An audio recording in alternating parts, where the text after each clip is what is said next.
Welcome to the Freelance Thrive. Here we talk with skilled freelancers about their professional journey. Stay tuned for real-life experiences to learn and actionable steps to take to improve your freelancing career. My name is Yuri. I'm a contributor at 9am.works, the tool that helps independent professionals find the best deals on the market and convert more. And my guest is Julien Look, a freelance software engineer who specializes in combining full-stack development with data science methods to build applications that are both user-centered and data-driven and empowering businesses to lead the digital transformation.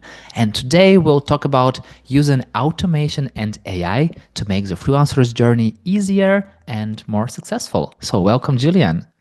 Hi. Super happy to finally meet you, kind of in person.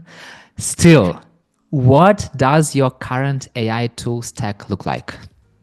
My current AI tool stack is heavily ChatGPT for sure.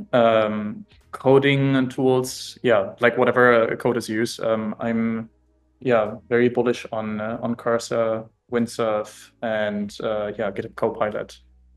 What else? I use Perplexity for search. I use AI for building presentations. Gamma.app is something that I can recommend, and I use Make for automations or N8N. There are so many others that I can list here, but I think that's gonna be a little bit of over engineering here.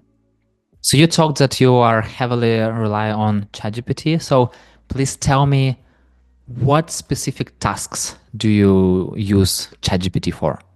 Nice. I like that question. So the thing is, ChatGPT gives me a lot of ways to improve my business. So the way how I view this problem of being a solopreneur is that I have my specialized skills, and then I have like a bunch of other skills that are like half-baked, right? And it's a classical T-shaped scenario, right? And with ChatGPT, I get the opportunity to augment the knowledge base in the other areas that I'm not so good at. So what does that mean? I have the ability to enhance my communication with clients. I can improve my pitches, for example. I can write more persuasive or professional emails or messages on LinkedIn. I am able to draft concepts really fast with reasoning models or with the more recent deep research feature that ChatGPT offers. So with that, I can have a lot of good strategies provided for myself or for customers. And also one thing that I really love is the accelerated learning that I can do. Think about doing some research on a specific topic that you're interested in. If you Google it and you browse through 10 pages, you feel like a little bit like an expert in this already. If you do it through ChatGPT, you're saving time, but I assume the learning output is more or less the same. So I feel ChatGPT really helps me to be faster at learning the things that are important. How do you trust it? So I had to prepare this workshop once on ML ops, machine learning ops. And during this time, I used ChatGPT to help me figure out the material that I want to present, like structure it, and also provide me with a few sources of the state-of-the-art tools. And what I did was, first getting myself an overview of the things that should be taught, and I took it from there. Basically, I would go through each of the topics and kind of like continue reading through web pages. What was cool is that I could use ChatGPT to get a summary, an overview for the specific talks, and then I could use the sources to further broaden the knowledge on these specific areas. So that was quite helpful for me. I feel like you are still having some basics understanding, like the mechanics of how it works, how it should work. And it sounds like you are just getting some extra parts of knowledge to kind of like improve your, let's say, if you are a character in the game, you know, you have this like the initial character, and then you are buying some extra clothes, extra weapons to improve your character. And it sounds like ChatGPT helps you to be this extra armor, extra power.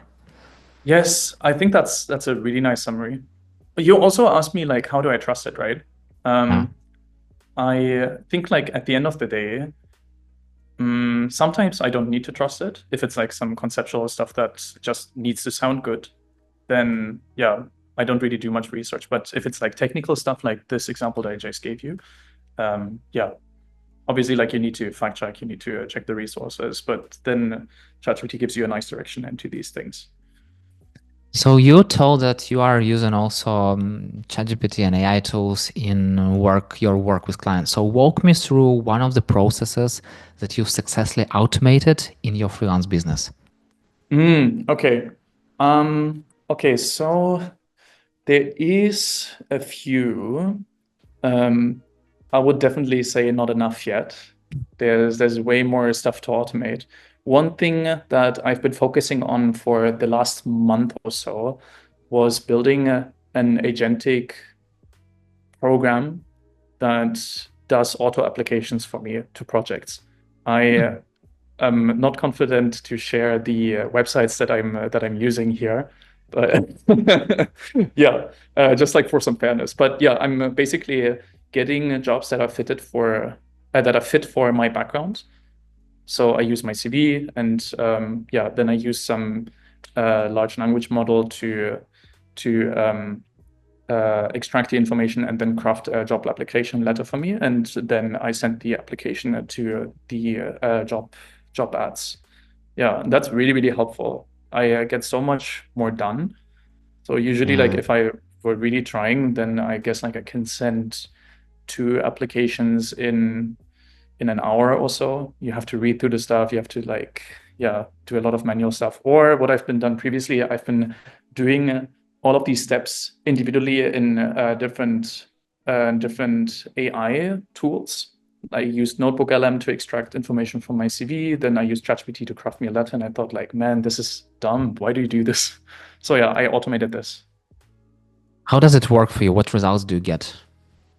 You mean like how performant it is? Yeah. It's still to be improved. So I'm experimenting a lot with, when I say agentic, I mean I'm chaining different, yeah, AI processes. And there's a bunch of things that are, yeah, still to be improved. One of them is the tone, like style, needs to be more like me instead of very generic. Not too like not too excited because I really like to like yeah have a very direct and uh, yeah not so fluffy kind of yeah tone when I write. Fact checking is one thing. So sometimes it still hallucinates information. I'm like, okay, where did you get this from? I said, take information from my CV, nothing else. So that's yeah, those are like the areas that I'm still improving.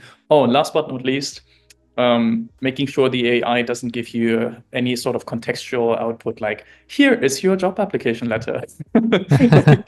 Like, minor adjustments, but yeah, it's something that doesn't work 100% all of the time, and that's what I'm working on.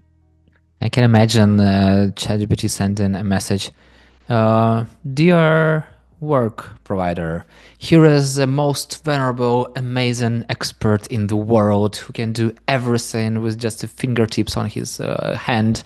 So you have to hire them right away. So please, here is my bank account. Send all the money you have to this, and I will consider if I will work with you.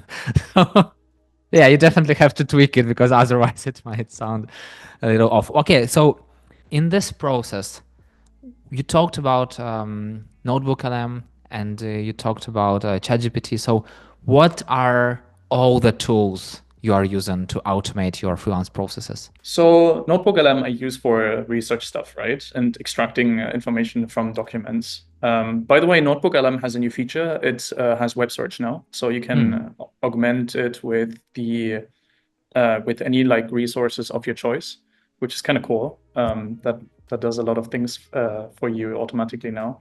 Perplexity, I mentioned ChatGPT. For LinkedIn, Crystal is a high recommendation. It's giving you a personality analysis of your lead. So every time you're connecting with someone, you will get an understanding of what their personality is on the spectrum and what they would like to hear. Then Otter AI for taking meeting notes, Notion with project organization, and it has Notion AI, so it can also make you faster in that regard. I use a lot of tools for content creation, and that is something that I'm really invested in because this is not one of my main areas. I do understand though that it's important, so I would like to have some sort of automated process there to become faster and focus on my main work, which is building tools. Yeah, and not waste too much time on the other stuff. So I use HeyGen for video. I'm also looking into Kling AI because it gives you a bit more action-focused scenes, and you can also lip sync it with your voice, which is kind of cool. For pipelines, I said make.com and N8N. For designs, I use Adobe Express, which is free. Yeah, any sorts of designs that need a little bit of nice graphics. Canva is also one of the things that I've been experimenting with.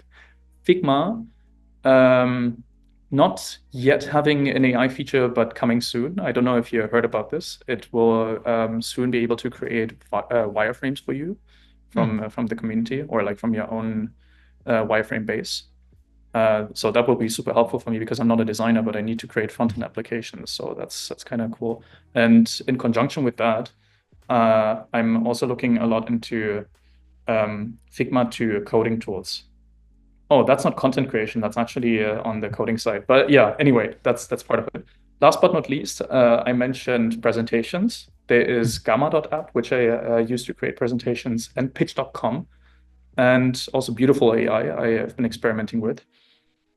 Yeah, each has their benefits and their downsides. How Yeah. I Tell feel me. like you already named so many tools that we can really jump into the rabbit hole talking about each of them. But I also feel like it will be better for everyone who listens to just go and check each tool and to test it. Because no matter how much you can hear about it, it's always about testing parts. And talking about testing, how do you choose what new tool to add to your stack? Beautiful. I love that. Okay, so I would apply the rule of thumb for me, for myself to use a tool for 3 months at least, and then reevaluate if there's not something better out there. Usually what I do is I identify pain points in my daily work that could potentially be automated. And I really love being lazy, so I'm always on the lookout for new things. But one thing that is also part of my personality is that I usually stick to the routines that I have. So once I'm like into something, then I guess like most of the people think like that, right? You do something and you don't really put much thought into it anymore. You kind of forget that there could be a more optimized way of doing this. So sometimes I sit myself down for a few hours to look at the things that I'm doing right now and ask myself, okay, what is really annoying, what is consuming a lot of time, and then I start looking for new tools. Yeah, and I'm also dabbling a lot in the in AI communities, following a lot of people that are using AI tools. So yeah, there's a few things that I discover here and there. What I don't do is to test out all the tools immediately. So I usually like let it think about, okay, could this be something that is helpful for me? And then I usually revisit that idea a few weeks or a few months later. But yeah, this could be also optimized for sure. Yeah, I feel like it's always, it's always some steps to perfectionism. So it's never the perfect thing. Never, always something to improve. And I'm wondering, how has using AI changed the way you approach projects and communicate your value to clients? Definitely better. I think what technical people generally suffer with is imposter syndrome and not really understanding the business value that their service can provide. And I would definitely assign this characteristic to myself as well. I feel with the help of, again, here, this ChatGPT, who's been helping me a lot to understand my positioning. Yeah, I ask it questions like, okay, how should I frame my service? Where should I stress certain skills, and who should I talk to? And then yeah, you kind of like iterate through a few thought processes and realize, okay, the ways how I've been communicating my work has been quite inefficient. So I feel I'm less technical when I'm talking to potential clients. I'm way more approachable nowadays, and I'm really thinking about, okay, what is the thing that a business person would like to hear? And it's usually something along these three topics. Either it's cost optimization, work process automation, acceleration, or some shiny new feature that nobody has and gives you a unique value proposition. No, it's interesting. It sounds like AI helped you to become more human. Yes, ironically. So people usually talk about like another thing, like that to everyone it sounds robotic, but it's totally different story. And For sure. I'm curious, for someone who just starts exploring the AI area, what are some simple automations you'd recommend them to try? Right. Okay. So I'm also taking this from a non-technical perspective. This is helpful for techies and non-techies alike. If you're just getting started, thinking, okay, I don't know where I should experiment with AI, I would say, okay, everyone is using ChatGPT nowadays, but what is pretty interesting is to see how you can automate certain processes, like step-by-step things that you do in your daily life. Let's say email summary or whatever. Then I would definitely recommend starting with make.com or any sort of pipeline pipeline tool that you can think of. Zapier is also okay. For the ones that like it a bit more technical, N8N is my recommendation. But yeah, that's something that I would definitely recommend. A very simple use case, like nothing too overblown, to see how it works and to get a feeling of its benefits and also its limits, right? Now, I wish to have the sky is the limit, but time is the limit. So the final question, what is your favorite food? My favorite food. Oh, I'm a big fan of Levantine food. So if you give me everything, everything like around hummus, tabbouleh, falafel, yeah, I'd be super happy for sure. Got it. And what is the best way to connect with you? Through tabbouleh. No, LinkedIn. Send me some tabula. We are LinkedIn. Okay. Yeah, Julian. I really wish to learn more, and I'll definitely ask you more. And I really encourage people to ask you more. And for now, thank you so much for sharing your experience. And it's been such a pleasure to hear and learn from you. Yeah, thanks for the opportunity, Yuri. And thank you so much for listening. If you like the show, hit the like button, 5 stars, and share it with your friend. That's it. We're done. See you in the next episode.